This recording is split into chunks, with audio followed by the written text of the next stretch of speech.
gonna hit everyone, and welcome to a brand new top 10 series over here on my channel.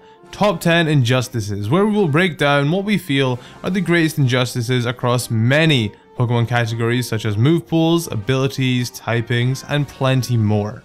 There are so many things that we feel should be, and we felt that this is the best way to express that. And by we, I of course mean I have a guest that will be joining us throughout the entire Injustices series. The Great Bulbasaurus. Thank you, Cal. I'm glad to be here back in the hood, as you call it. Hello to all my little buds out there. We hope you're as excited about this series as we are. Some of these categories will have more than one episode, so if there's something you consider an injustice that wasn't mentioned, there will be more opportunities for that to be featured. That being said, these lists are our combined opinions and should be seen as such. If we didn't mention something you consider an injustice, we either didn't notice it or didn't rank it high enough on our list to mention it, but you are more than welcome to write yours down in the comment section below. You never know. We could create an honorary episode for a category based on injustices you guys listed. We will try our very best to make this a weekly series, most likely airing every Sunday or at least every other Sunday. Collaborations like these aren't the easiest thing to put together, so be sure to hit that like button and show your support if you'd like to see more of this series. Today we break down our top 10 move pool injustices. We had so many Pokemon fit this category that we'll be having a part 2 for this next week. We kick off this list with number 10, Poliwrath. Quite possibly the most injustice fighting type in the game. He's the only fighting type Pokemon to not receive Hammer Arm or Superpower or Close Combat or Drain Punch. None of those moves. In fact, he doesn't actually learn a fighting move with 100% accuracy at all. You have to teach him the underwhelming Brick Break via TM or Focus Punch, which relies on you not being touched via Move Tutor for him to learn any kind of reliable fighting move. They wouldn't even give him Force Palm. Have you seen this thing's palms?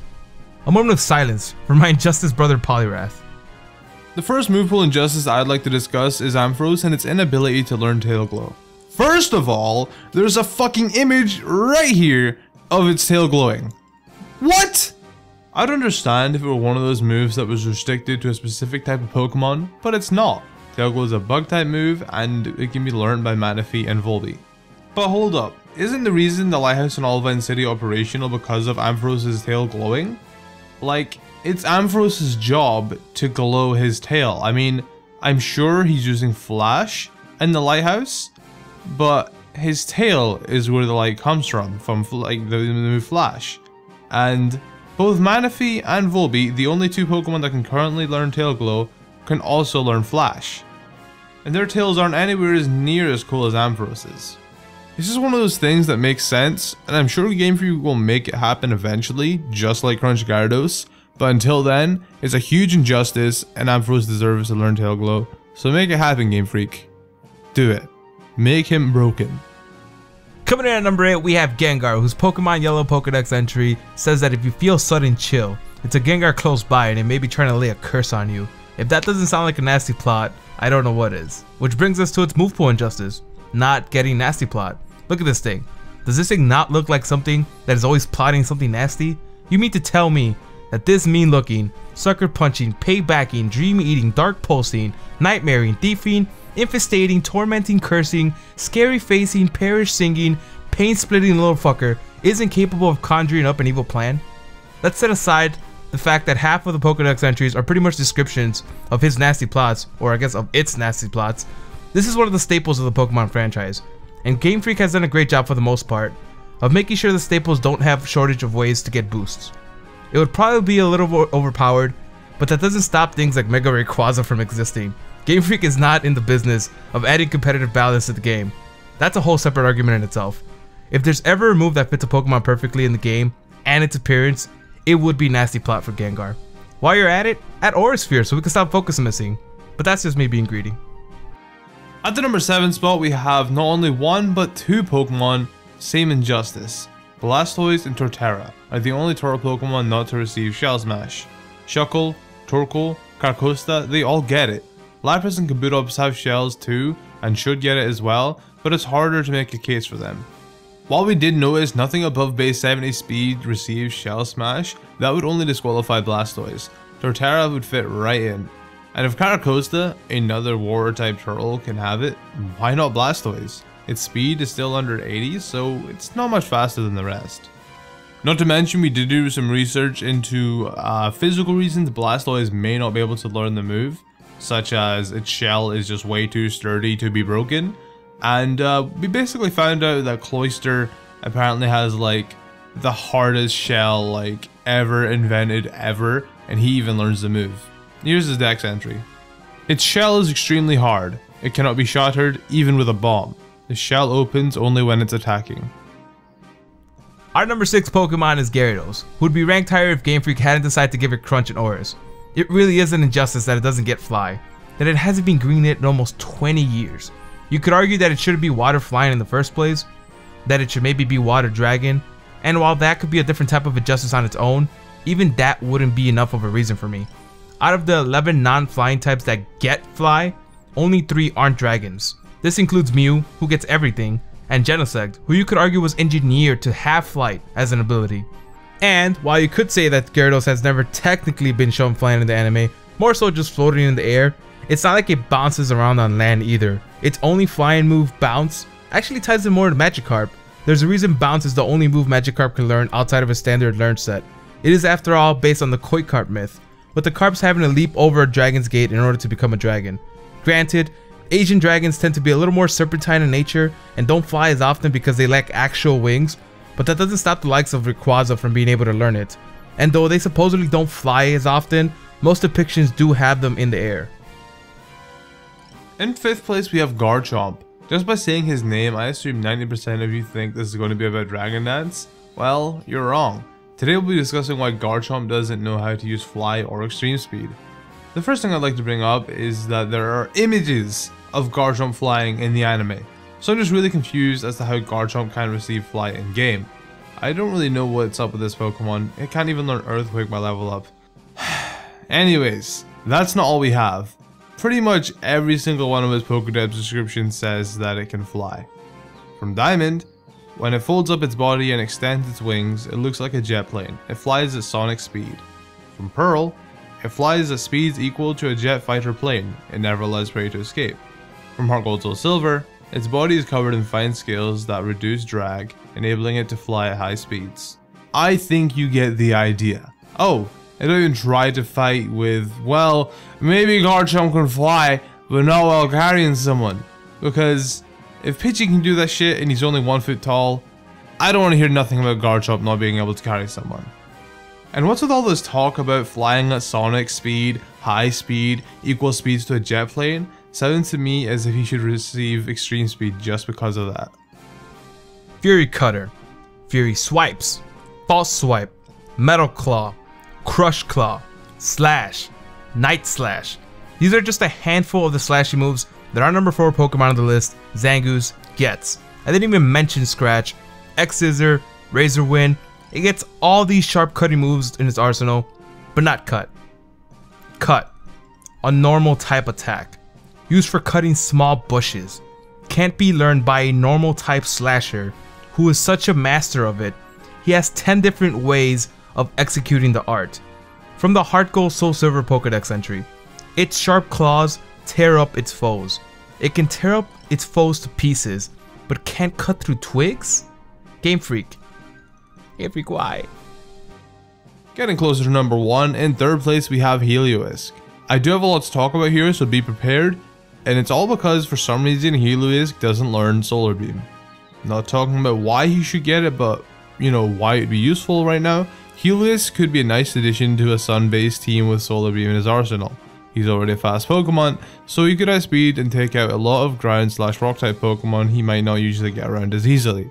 As well as helping fire types out in the team with the electric attacks that could take out water types. Or even flying types, since Sun could also help chlorophyll Pokemon, which would be grass types. Anyway, moving onwards as to why he should obtain the move. I have a list for y'all. He obtains the ability Solar Power.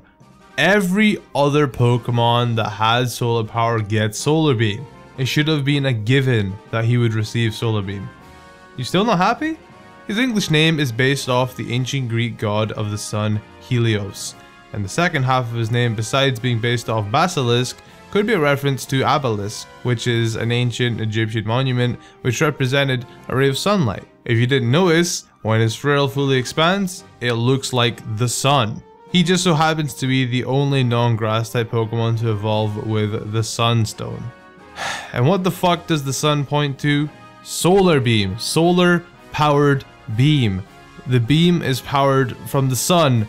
He's made for it. Why doesn't he receive solar beam? If everything I listed off isn't enough reason for him to obtain solar beam, I don't know what is.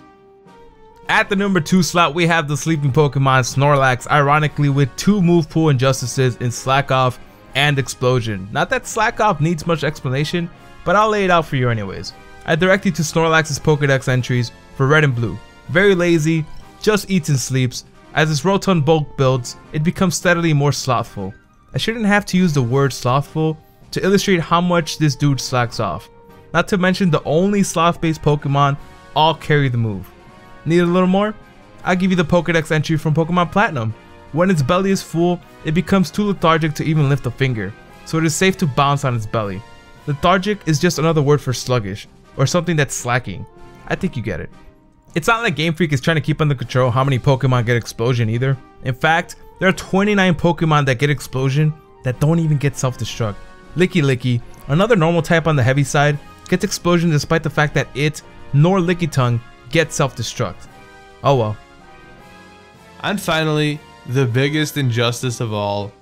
You knew this was coming. Scrafty.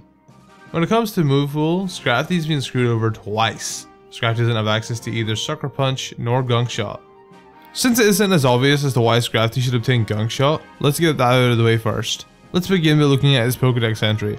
Groups of them beat up anything that enters their territory. Each can spit acidic liquid from their mouth.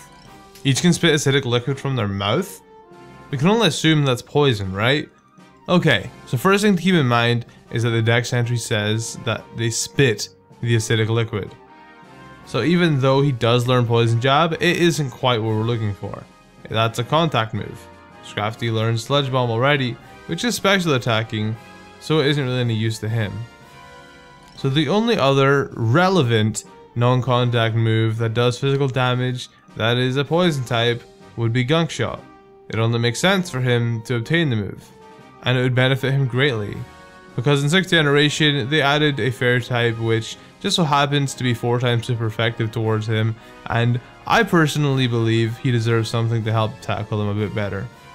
Poison Jab is nice, but only being 80 base power, and since Scrafty's attack isn't the highest thing in the world, it'd be nice for him to learn something with a pretty high base power, which would be Gunk Shot at 120. And do I even need to mention the fact that Pangoro learns Gunk Shot? It has no indication that it should learn a move of the sort. And since it's based off a panda, I figured I'd do some research to see if there are poisonous in any sort of way, and nothing. There is no logical reason for Pangoro to learn Gunk Shot, so why doesn't Scrafty have it again? Anyways, moving on from Gunk Shot, Sucker Punch. Let's break down exactly what Sucker Punch is. A dark type punch. Punch equals fighting type. Scrafty just so happens to be dark fighting. In my opinion, that's enough reason to give him the move. But if it's not, let's look at his Japanese name of Sucker Punch. Surprise Attack. Scrafty's known as the Hoodlum Pokemon, and the definition of Hoodlum is a person who engages in crime and violence, a hooligan or a gangster. And a stereotype behind being a gangster is they're known for taking you by surprise if they were to rob you or something. A surprise attack, if you will? I rest my case.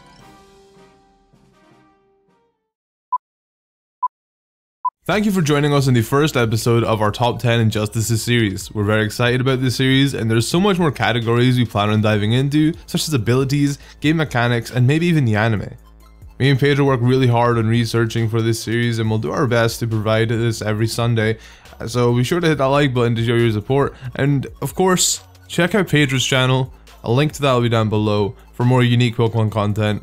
He's actually the one that designed all the graphics for this series too, so if you're into sort of graphical stuff, he sometimes posts stuff like that as well. He's just an all-around talented guy, and he deserves more support than what he gets, so definitely check him out and show him some love if you can. Thanks for watching.